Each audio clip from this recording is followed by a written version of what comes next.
Hello বন্ধুরা, আমি তো লিলি। তোমরা সকলে কেমন আছো? নিশ্চয়ই খুব ভালো আছো। আজ তোমাদের সাথে ভাগ করে নিই পাতলা করে খাসির মাংসের ঝোল, মানে পেঁপে আলু দিয়ে। কিন্তু কেন দেখাচ্ছি, এটা তো অনেকেই বানিয়ে থাকো, একটু ডিফারেন্ট। আমি মাংসগুলোকে প্রথমে যেভাবে বানাই সেটা তোমাদেরকে দেখাই। মাঝে মাঝে আমি এরমভাবেই করি।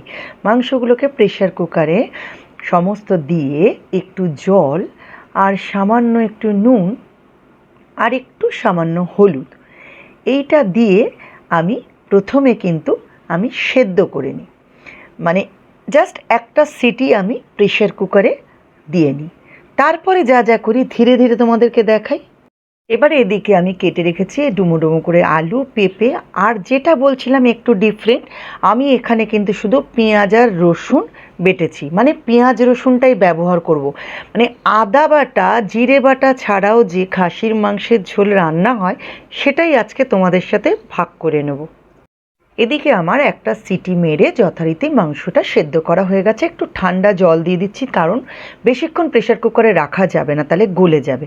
ওই জন্য ঠান্ডা জল দিয়ে সঙ্গে সঙ্গে আমি ঢাকনাটি খুলে দিয়ে এই দেখো যে স্টকটা, মানে মাংসের যে স্টকটা সেটাকে ছেঁকে নিচ্ছি। ওই স্টকটাই কিন্তু ঝোলে ব্যবহার করব।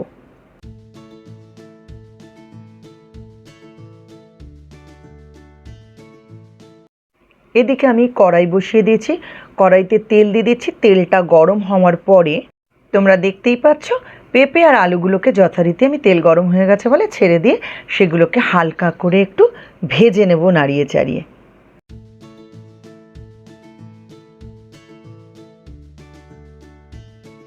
এবারে একটু হলুদ দিয়ে দিলাম, হালকা ভাজার পরে হলুদটা দিলাম।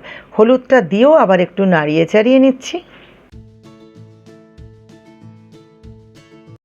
এবার আবার সামান্য একটু লবণ দিয়ে দিচ্ছি, আবারও যথারীতি লবণ দিয়ে সুন্দর করে আবার একটু ভেজে নিচ্ছি এদিক ওদিক করে। এবার আমার ভাজা কমপ্লিট। আলুগুলো আর পেঁপেগুলোকে সমস্ত কিছু আমি তুলে নেব।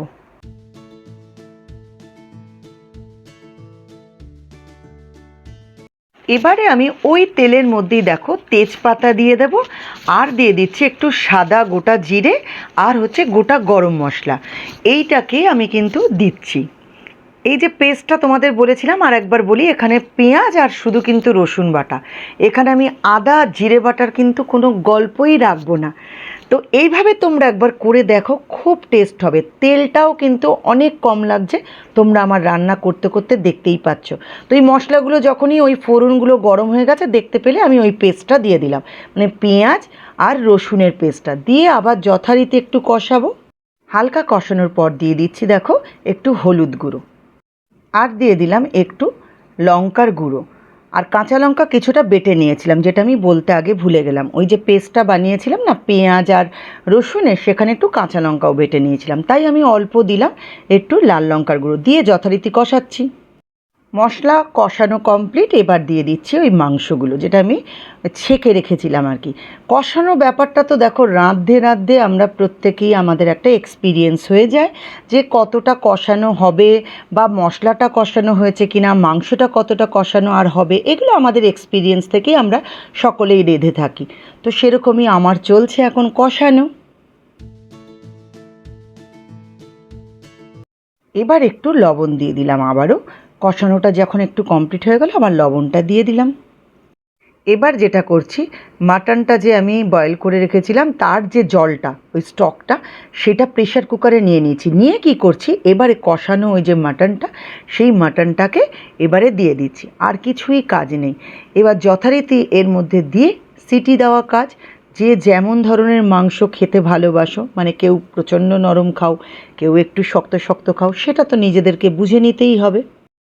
তাহলে তোমরা তো দেখতেই পেলে রান্নাটা কিন্তু খুব ইজি প্রসেসে আমি করলাম। আশা করব তোমাদের একটু হলেও নতুন লেগেছে। যারা এইভাবে করোনি তাদের কাছে নতুন লাগবে, তো তারা একবার এইভাবে ট্রাই করো। বিশ্বাস করো খুব সুন্দর খেতে হয়, পাতলা করে একদম খাসির মাংসের যে ঝোল, সেই ফ্লেভারটাই তোমরা পাবে। এবার একে একে আমি ওই যে ভেজে রেখেছিলাম ওই পেঁপে আর আলুগুলোকে আমি দিয়ে দিলাম। এবার একটু আমি জাস্ট গরম মশলার যেটা ডাস্ট, সেটা একটুখানি দিয়ে দিচ্ছি। দিলেই কিন্তু রান্নাটা কমপ্লিট মোটামুটি। এইবার কিন্তু আমি যথারীতি লাগিয়ে দিচ্ছি প্রেসার কুকারের ঢাকনা। এবার সিটি পড়লেই রান্নাটা আমাদের কমপ্লিট। আমি আর একটা সিটি দিয়েছিলাম, মানে রান্নাটা করার আগে একটা সিটি দিয়ে বয়েল করেছিলাম, আর রান্নার পুরো প্রসেসটা করার পর আর একটা সিটি দিয়েছি। দেখতেই পাচ্ছ তোমরা কত সুন্দর কালার এসছে, কত সুন্দর মাংসটা হয়েছে। আশা করব দূর থেকেই সবাইকে আমি টেস্ট করিয়ে দিচ্ছি, আর আমি কথা দিচ্ছি খুব ভালো হয়েছে। তাহলে রান্নাটা তো কমপ্লিট দেখতে পেলে। যেতে যেতে ওই আবারও বলি, সকলে ভালো থেকো, ভালো রেখো, আমার সাথে থেকো, পাশে থেকো। লিলিস ভিশনকে যদি সাবস্ক্রাইব না করে থাকো তাহলে একটু সাবস্ক্রাইব করে দিও, আর ভালো লাগলে অবশ্যই কমেন্ট করো, লাইক করো। আজকের মতো তাহলে টাটা।